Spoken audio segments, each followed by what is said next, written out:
Kita beralih ke Kupang, Saudara. Emosi Rektor Undana Kupang, Profesor Fred Benu, pecah ketika menggelar pertemuan membahas rencana pemindahan laboratorium biomolekuler kesehatan masyarakat Biokesmas Provinsi NTT. Fred Benu yang emosi terlibat cekcok dan nyaris baku hantam dengan perwakilan FAN LSID LI. Kejadian ini terjadi pada Selasa 24 Agustus 2021 di Rumah Sakit Undana yang saat ini juga digunakan sebagai laboratorium Biokesmas. Pertengkaran ini bermula saat Rektor Fred Benu, tim laboratorium Biokesmas NTT, Pemprov NTT, dan pihak FAN menggelar pertemuan membahas rencana pemindahan. Namun emosi Rektor meluap ketika LSID Li dan Rektor berdebat rencana penutupan ini.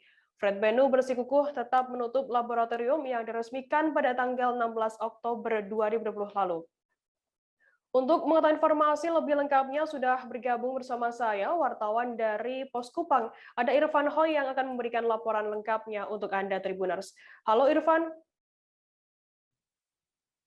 Halo Frida, selamat siang. Irfan, bisa Anda jelaskan bagaimana kronologi terjadinya nyaris baku hantam yang terjadi di sana? Baik, Frida. Untuk kronologisnya sendiri, kejadian ini terjadi kemarin, Selasa 24 Agustus 2021, sekitar pukul 8 waktu Indonesia Tengah. Nah, kejadian ini juga berawal pada saat adanya pertemuan dari beberapa elemen, termasuk dari Rektor Undana selaku pemilik saham dari Lab Biokesmas itu juga. Pertemuan digelar di RS Undana yang juga milik dari pihak Undana sendiri. Demikian, Frida. Kemudian Irfan, apa yang menjadi penyebab pertengkaran tersebut? Baik, Frida. Untuk penyebab pertengkaran sendiri, seperti yang disampaikan sebelumnya bahwa berakibat dari debat yang dilakukan terjadi antara LSID Li, perwakilan dari Forum Akademi NTT, FAN, dan juga dengan Prof. Fred Benu dari Universitas Nusa Cendana dari Undana Kupang. Keduanya berdebat perihal rencana pemindahan laboratorium biomolekuler kesehatan masyarakat Lab Biokesmas yang rencananya akan dipindahkan ke salah satu gedung yang ada di NTT. Keduanya cukup alot perdebatannya hingga nyaris keduanya terjadi keributan. Beruntung kejadian ini kemudian dilerai oleh salah satu pendeta dan juga beberapa staf dari Undana dan perwakilan dari FAN.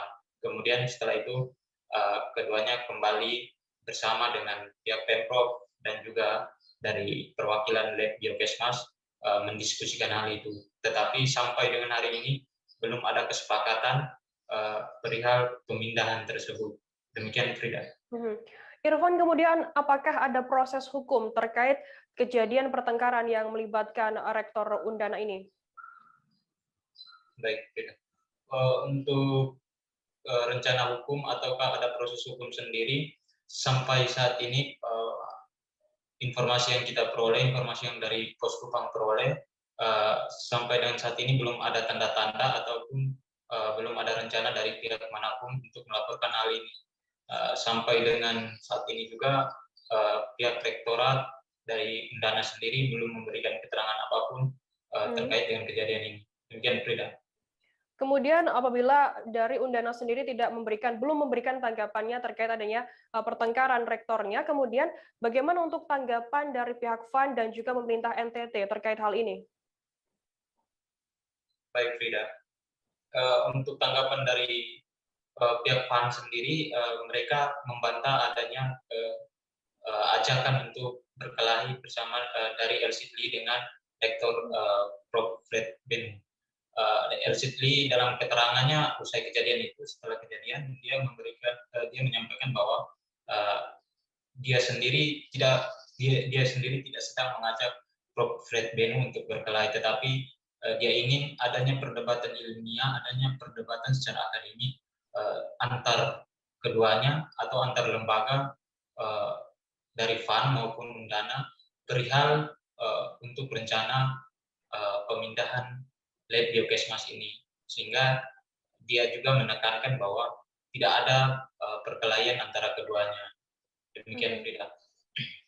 Kemudian bagaimana untuk aktivitas di Biokosmas sendiri terkait seusai adanya perkelahian ini?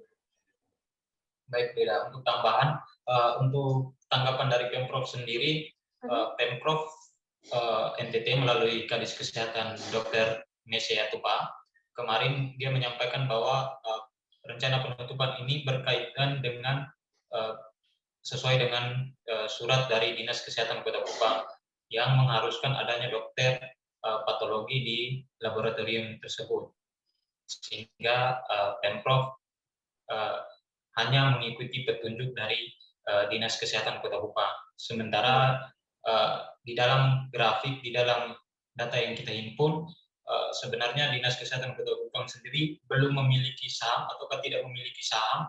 Bahkan sampel-sampel yang diperiksa oleh laboratorium itu sejumlah sampai dengan saat ini sejumlah 16.000 lebih.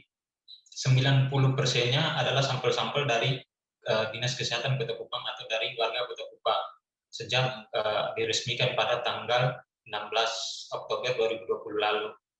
Sehingga informasi saja bahwa adanya bola liar di tengah masyarakat juga, dugaan bahwa Dinas Kesehatan Kota Kupang tidak memiliki saham, tetapi mulai berkeinginan untuk menguasai hal tersebut. Itu sebagai informasi saja. Kemudian lagi berkaitan dengan aktivitas di lab Biokesmas sendiri, kemarin ditegaskan oleh Kepala Lab, Dr. Vina Bui, dia menyampaikan bahwa setelah adanya proses pemindahan dan juga ada rencana pemindahan dan pertemuan kemarin, aktivitas di lab itu tetap berjalan sebagaimana biasanya. Pihaknya juga tetap memberikan pelayanan kepada masyarakat sampai pada proses pemindahan secara total di gedung NTT Fair milik Pemprov NTT. Demikian, Frida.